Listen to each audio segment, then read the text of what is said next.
श्री गणेशाय नमः। श्री सीता रामचंद्राभ्याम नमः।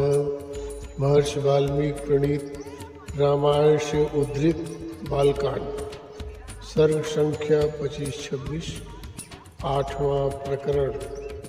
क्रमशः महर्षि वाल्मीकि के वचन को सुनकर श्री राम ने उनसे यह शुभ बात कही।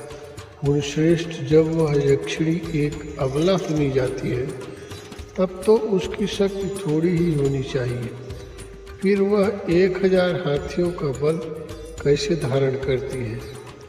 श्री राम के वचनों के उत्तर में विश्वामित्र जी मधुर वाणी में लक्ष्मण सहित श्री राम को हर्ष प्रदान करते हुए बोले, रघुनंदन, ताटका में वरदान जनित बल का उदय हुआ है, अतः वह अबला होकर भी सबला हो गई है।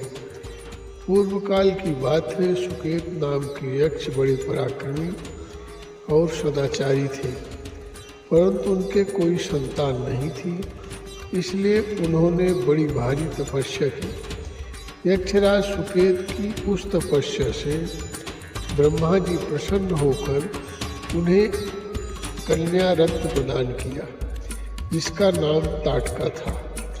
ब्रह्मा जी ने ही उस कन्या को 1000 हाथियों के समान बल दे दिया, परंतु पितामह ने उसे पुत्र नहीं ही दिया, क्योंकि उसके संकल्प के अनुसार पुत्र प्राप्त हो जाने पर उसके द्वारा जनता का अत्यधिक उत्पीड़न होता। यही सोचकर ब्रह्मा जी ने उसको पुत्र नहीं दिया। धीरे धीरे वह यक्ष बालिका बढ़कर रूप यौवन से संपन्न हो गई। सुकेतु ने अपनी कन्या ताटका का ब्याह जमपुत्र सुंद के साथ कर दिया। कुछ समय के बाद यक्षी ताटका ने मारीच नाम से प्रसिद्ध एक दुर्जय पुत्र को जन्म दिया, जो अगस्त मुनि के शाप से राक्षस हो गया। अगस्त मुनि ने शाप देकर ताटका के पति सुंद को मार डाला। उसके मारे जाने पर ताटका पुत्र सहित जाकर मुनिवर अगस्त को भी मौत के घाट उतार देने की इच्छा करने लगी। वह कुपित होकर अगस्त मुनि को खा जाने के लिए गर्जना करते हुए दौड़ी।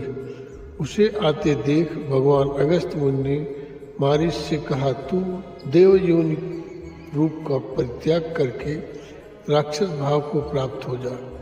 फिर क्रोधित ऋषि ने ताटका को भी शाप दे दिया, तू विकराल मुख वाली नरभक्षिणी राक्षसी हो जा। तू है तो महायक्षी, परंतु अब शीघ्र ही इस रूप का त्याग कर तेरा भयंकर रूप हो जाए। शाप मिलने से ताटका का अमर्ष और अधिक बढ़ गया और उन दिनों अगस्त जी जहाँ रहते थे उस सुंदर देश को उजाड़ने लगे। रघुनंदन, तुम गौओं और ब्राह्मणों का हित करने के लिए दुष्ट पराक्रम वाली इस परम भयंकर दुराचारणी यक्षी का वध कर डालो। इस शापग्रस्त यक्षी को मारने के लिए तीनों लोकों में तुम्हारे सिवाय अन्य कोई पुरुष समर्थ नहीं है।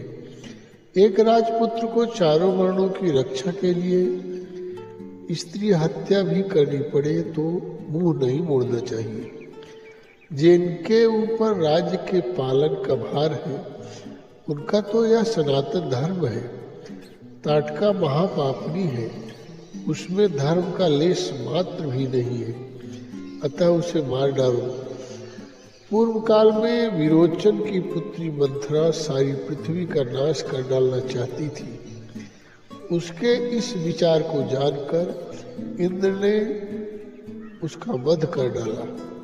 प्राचीन काल में शुक्राचार्य की माता तथा भृगु की पत्नी त्रिभुवन को इंद्र से शून्य कर देना चाहती थी। यह जानकर भगवान विष्णु ने उनको मार डाला। इन्होंने तथा अन्य बहुत से महामनुष्य पुरुष प्रवर राजकुमारों ने पापाचारिणी स्त्रियों का वध किया है। नरेश्वर, अतः तुम भी मेरी आज्ञा से दया तथा घृणा को त्याग कर इस राक्षसी को मार डालो।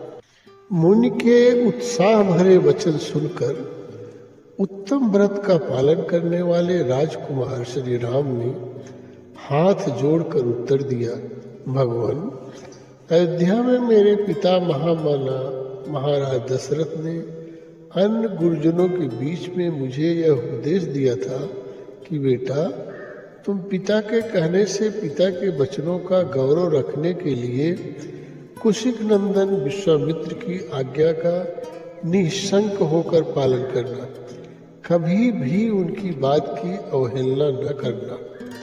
अतः मैं पिताजी के उपदेश से आप ब्रह्मवादी महात्मा की आज्ञा से ताटका वध संबंधी कार्य को उत्तम मानकर करूँगा, इसमें संदेह नहीं है। गौ ब्राह्मण तथा समूचे देश का हित करने के लिए मैं आप जैसे अनुपम प्रभावशाली महात्मा के आदेश का पालन करने को सब प्रकार से तैयार हूँ। ऐसा कहकर शत्रुघ्न श्री राम ने धनुष के मध्य भाग में मुट्ठी बांधकर उसे जोर से पकड़ा और उसकी प्रत्यंचा पर तीव्र टंकार दी। उसकी आवाज से संपूर्ण दिशाएं गूंज उठी। उस शब्द से ताटका वन में रहने वाले समस्त प्राणी थर्रा उठे।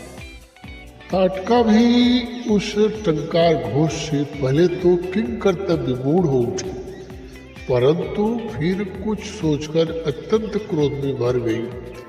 उस शब्द को सुनकर वह राक्षसी क्रोध से अचेत सी हो गई थी। उसे सुनते ही वह जहां से आवाज आई थी उसी दिशा की ओर रोषपूर्वक दौड़ी। उसके शरीर की ऊंचाई बहुत अधिक थी। उसकी मुखाकृति विकृत दिखाई देती थी। क्रोध में भरी हुई उस विकराल राक्षसी की ओर दृष्टिपात करके श्री राम ने लक्ष्मण से कहा, लक्ष्मण, देखो तो सही, इस भयंकर दारुण शरीर वाली यक्षिणी को देखकर वीर पुरुषों के हृदय दीर्ण हो सकते हैं। माया बल से संपन्न होकर यह दुर्जय हो रही है। मैं इसके कान और नाक काटकर इसे पीछे लौटने को विवश कर देता हूँ। स्त्री स्वभाव के कारण इसको मारने में मेरी रुचि नहीं है। मैं इसकी गमन शक्ति तथा बल पराक्रम को नष्ट कर देता हूँ, अर्थात हाथ पैर काट देता हूँ। श्री राम इस प्रकार कह ही रहे थे कि क्रोध से भरी ताटका एक बाँ उठाकर गर्जना करती हुई उन्हीं की ओर झपटी। यह देखकर ब्रह्मर्षि विश्वामित्र ने अपने हुंकार के द्वारा उसे डांट कर कहा, रघुकुल के इन दोनों राजकुमारों का कल्याण हो, इनकी विजय हो। तब ताटका ने उन दोनों रघुवंशी वीरों पर भयंकर धूल उड़ाना आरंभ कर दिया। उसके द्वारा उसने श्री राम और लक्ष्मण को 2 घड़ी तक मुंह में डाल दिया। इसके बाद माया का आश्रय लेकर उसने श्री राम और लक्ष्मण पर पत्थरों की बड़ी भारी वर्षा आरंभ कर दी। इसे देखकर रघुनाथ जी उस पर कुपित हो उठे। रघुवीर ने अपनी बाण वर्षा के द्वारा उसकी बड़ी भारी शिलावृष्टि को रोककर अपनी ओर आती हुई उस निशाचरी के दोनों हाथ तीखे सायकों से काट डाले। दोनों भुजाएं कट जाने से थकी हुई ताटका जोर जोर से गर्जना करने लगी। यह देखकर लक्ष्मण ने क्रोध में उसके नाक कान काट दिए, परंतु वह तो इच्छानुसार रूप धारण करने वाली यक्षिणी थी। अतः अनेक प्रकार के रूप बनाकर अपनी माया से श्री राम और लक्ष्मण को मुंह में डालती हुई अदृश्य हो गई। अब वह पत्थरों की भयंकर वर्षा करती हुई आकाश में विचरने लगी। श्री राम और लक्ष्मण पर चारों ओर से प्रस्तरों की वृष्टि होती देख विश्वामित्र ने इस प्रकार कहा, श्री राम, इसके ऊपर तुम्हारा दया करना व्यर्थ है। यह बड़ी पापनी और दुराचारी है, सदा यज्ञों में विघ्न डाला करती है। यह अपनी माया से पुनः प्रबल हो उठे, इसके पहले ही इसे मार डालो। अभी संध्या काल आना चाहता है, इसके पहले ही यह कार्य हो जाना चाहिए, क्योंकि संध्या के समय राक्षस दुर्जय हो जाते हैं। विश्वामित्र के ऐसा कहने पर श्री राम ने शब्दवेदी बाणों द्वारा प्रस्तरों की वर्षा करने वाली उस ताटका यक्षिणी को सब ओर से अवरुद्ध कर दिया। उनके बाणों से घिर जाने पर माया बल से युक्त वह यक्षिणी जोर जोर से गर्जना करते हुई श्री राम और लक्ष्मण के ऊपर टूट पड़ी। उसे चलाए हुए इंद्र के वज्र की भांति वेग से आती देख श्री राम ने एक बाण मारकर उसकी छाती चीर डाली। तब ताटका पृथ्वी पर गिरी और मर गई। उस भयंकर राक्षसी को मारी गई देख देवराज इंद्र तथा देवताओं ने श्री राम को साधुवाद देते हुए उनकी सराहना की। उस समय इंद्र तथा देवताओं ने विश्वामित्र से कहा, मुने, आपका कल्याण हो। आपने इस कार्य से इंद्र सहित संपूर्ण देवताओं को संतुष्ट किया है। ब्रह्मण प्रजापति कृशाश्व के अस्त्र रूपधारी पुत्रों को, जो सत्य पराक्रमी तथा तपोबल से संपन्न है, श्री राम को समर्पित कीजिए। विप्रवर के आपके अस्त्रदान के सुयोग्य पात्र हैं।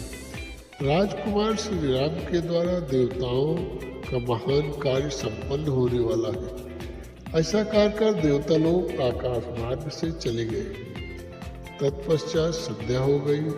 तदंतर ताटका वध से संतुष्ट हुए मुनिवर विश्वामित्र ने श्री रामचंद्र जी का मस्तक सूंघकर उनसे यह बात कही, शुभ दर्शन राम, आज की रात में हम लोग यही निवास करेंगे। कल सवेरे अपने आश्रम पर चलेंगे। उन्होंने उस रात को ताटका वन में रहकर सुखपूर्वक व्यतीत की। उसी दिन वह वन साप मुक्त होकर रमणीय शोभा से संपन्न हो गया।